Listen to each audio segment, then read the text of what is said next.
कौन है वो कबाली? बुला उसे। जी मालिक, बोलकर खड़ा हो जाता है, ऐसा कबाली समझा है क्या?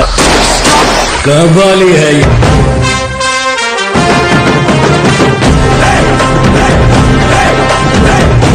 इस चट्टान को तोड़ने के लिए लोग बुलडोजर लेके आए लेकिन कुछ नहीं कर पाए, और तुम छोटे बच्चों की तरह क्रिकेट बैट लेकर मेरा बाल बांका करो। सर झुका, आया आया भाई, आया भाई, आया सर झुका, आया आया भाई, आया भाई, आया रास्ता दे, आया। हर पिक्चर में कोई एक होता है, तुझे देखकर मुझे ऐसा ही लगा, हीरो नहीं विलन।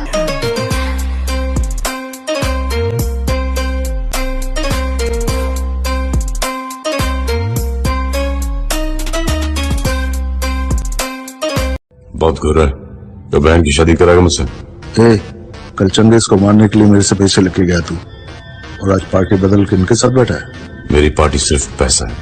तू मुझे पैसा दे, मैं इसे भी ठोक दूंगा।